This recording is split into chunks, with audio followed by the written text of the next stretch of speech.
সন্দীপ ঘোষ এবং তালা থানার ওসি সিবিআই এর হাতে গ্রেপ্তারের খবরে উচ্ছ্বসিত নাগরিক সমাজের কর্মীরা। রাত দখলের কর্মসূচি ছিল মন্দিরতলায়। খবর আসছে নবান্নের কাছে মন্দিরতলায় ঢাক ঢোল কাসুর বাজিয়ে ধুনুচি নাচ মহিলাদের। এভাবেই পুজো উৎসবের আঙ্গিকে আরজি করের ঘটনার বিচারের দাবিতে প্রাকৃতিক দুর্যোগের মধ্যে শিবপুর মন্দিরতলায় প্রতিবাদের উৎসব। ঢাক বাজানো কেন, মানে কিভাবে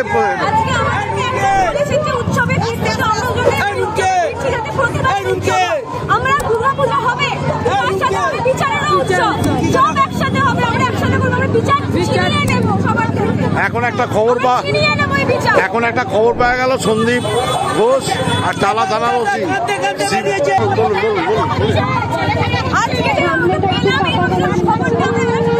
খুব খুশি হয়েছি যে আমাদের যে এত মানে ডাক্তাররা যে এত রাস্তায় বসে আছেন, যে ধর্ণা দিচ্ছেন, সেটাও একটা সফলতা পাচ্ছে। তার জন্য সেটা যে আমরা যে সফলতা পাচ্ছি সেটাই আমাদের কাছে অনেকটা। বিচারটাই আমরা আস্তে আস্তে 17 তারিখ শুনানি আছে। কতটা ভরসা আছে? ভরসা রেখেছি বিচার পাবো। তাই জন্যই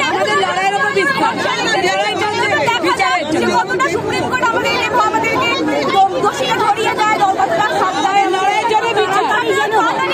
আপনি কি চিকিৎসা আজকে অলরেডি 1 মাস কেটে গেছে।